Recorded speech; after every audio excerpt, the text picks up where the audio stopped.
Hello and welcome to East Coast Bucks. This is the Field 8 and Pig Nose hunt. You've probably seen bits and pieces of it if you follow the page at all.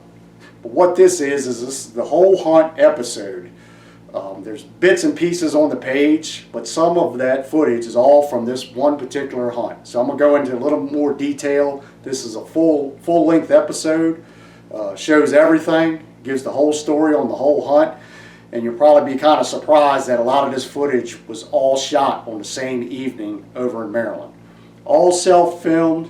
Let me give you a little backdrop on what East Coast Bucks is for those of you that are new and don't know what it is and what it's not. East Coast Bucks is nothing more than a little short video series that I came up with for the average Joe bow hunter who hunts after work, hunts on the weekends like most of us do over here on the East Coast.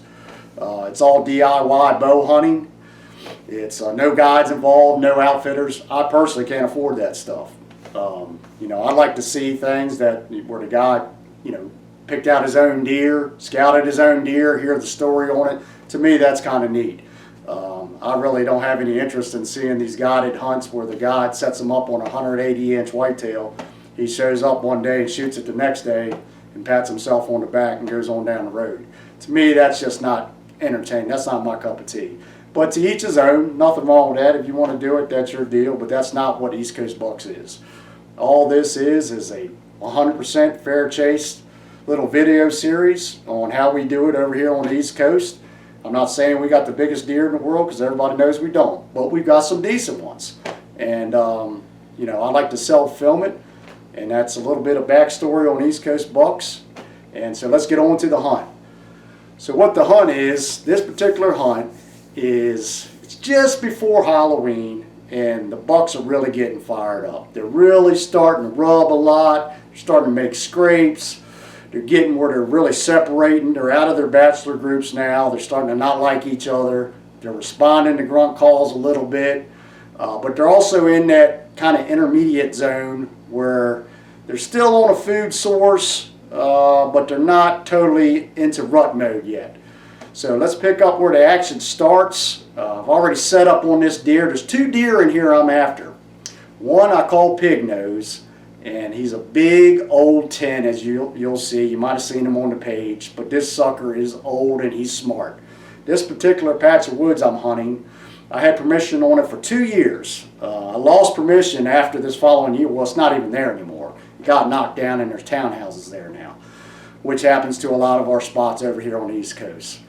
So what happens is, this buck, he's been hunted a lot, he's smart, and let's pick it up where he starts to come out into the field, and I'll get back to you about midway through the hunt. Alright, we're set up in the Pig Nose spot, looking for the fat Pig Nose stand. He's been coming right along this old logging road right here. Perfect evening, we got a good wind. I think tonight's going to be the night.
All right, to pick it up after Pignose left the field and ruined my evening, I thought.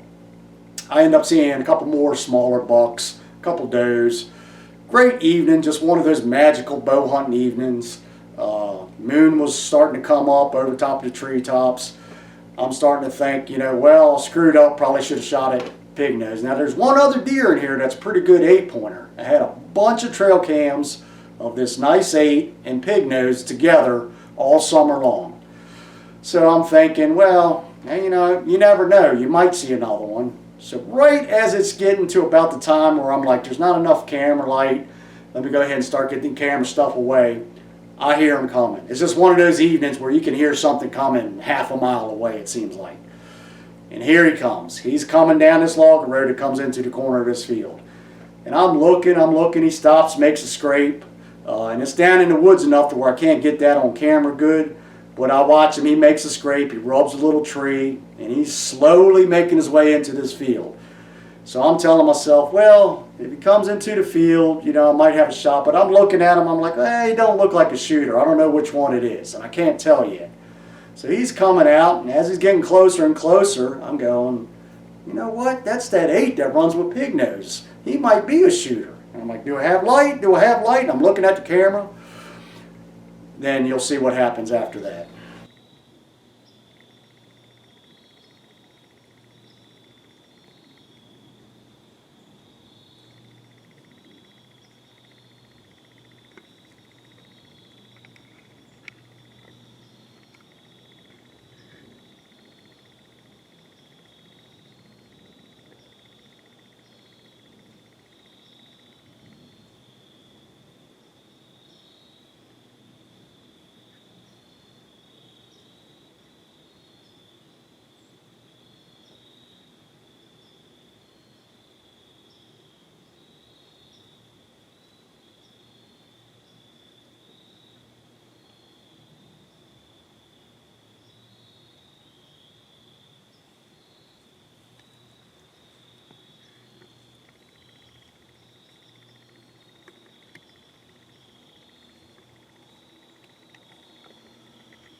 Meh.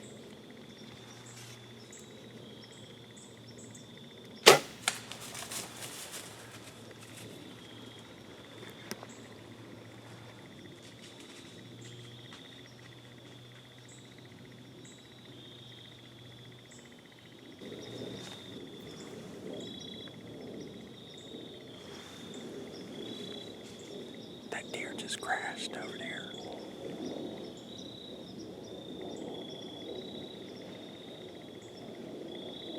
He's over there crashing right now, about 100 yards away. I think it was a good hit. Good quartering away shot. That was the big 8 that runs with Big Nose.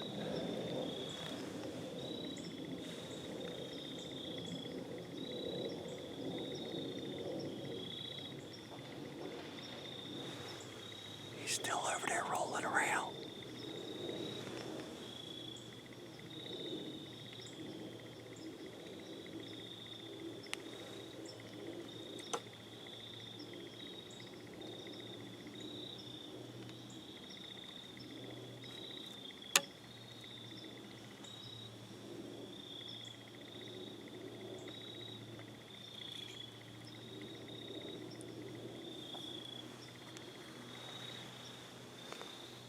I'm pretty sure it was a good hit. He was starting to go away. I just hope I got him on film. He kept moving. Had a tree right in front of me. I think I got him. I know I got him with the shot. I think I got him on video too. I sure hope so. I wish it would have been Big Nose, but he's awful hard deer to pass up. First one of the year. All right, so now I'm going to pick it up right after I shot the 8-pointer. He's going away. It's about a 27, 28 yard shot. He was right there at 15 yards, and I don't know if you can hear. That's why I don't like to put music on my videos, because there's a lot of stuff you can hear. Granted, it doesn't cover up some of the squeaks and all that, but I'd rather hear those footsteps, and I'd rather hear that guy drawing that bow and all those little intricacies that you miss when you cover it up with just loud rock music. So anyway, so this deer's coming out, and I go to draw, and he takes a step. You'll hear me draw and let back down. So I got to let down. When you're self-filming, this is a major issue.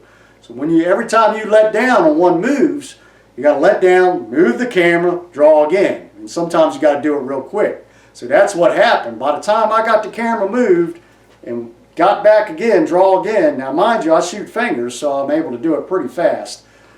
By the time I draw again, he's already out there probably 28 yards going away. So I put it right behind the shoulder and I let loose. And it's just one of those shots that just felt, I'm like, it's perfect. So I see the arrow hit him. You can see it smack him. And then I see him run 10 yards and the arrow just falls out. And I'm like, what the heck happened? Did I hit him in the shoulder?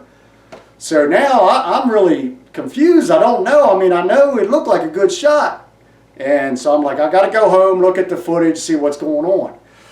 So I get down out of the tree, I go over and look at the arrow. And I'm doing this, explaining it to you because it's too dark by the time I get over there, and I'm self-filming, so you don't have anybody to hold a light for you like they do on all the big shows, and and film this whole thing. So that's why I'm telling you. So I go over there, I find the arrow right where I see it come out, 10 yards away. You can almost see it at the end of the footage. You'll see him go, and you'll see that arrow. I got one white fletch on it, pulls out. Well, I picked the arrow up. And it's that much penetration. It's just soaked in blood, but it's no more than that. Now that's plenty enough.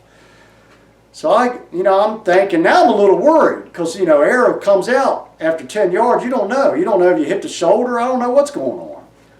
Long story short is we'll pick it up where I come back the next morning, and I don't know yet I don't find him that evening. I thought I heard him over there crashing in the dark, but there's deer running all over the place, so you can't tell sometimes. So now let's pick it up where I get back on them in the morning, come back the first morning, drive an hour all the way back home to Virginia, turn around, drive an hour all the way back in the morning, start tracking this deer. He didn't get harvested, he got swept.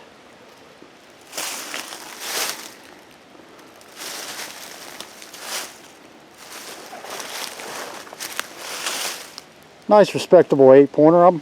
I'm happy to have him. Turned out good. The video for self-filming, it came out About as good as I expected. Things could have went a little smoother, like always. Any bow hunter will tell you that, especially when you're trying to self-film. But was able to get it done. Finally got the camera on him.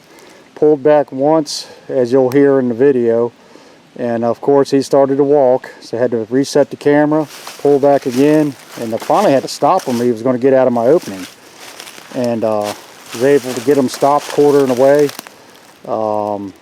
He was actually a little bit closer before he probably walked another 10 yards away, but it was about 26, 27 yards, so not a bad shot. But ended up getting it done, a little self-filming.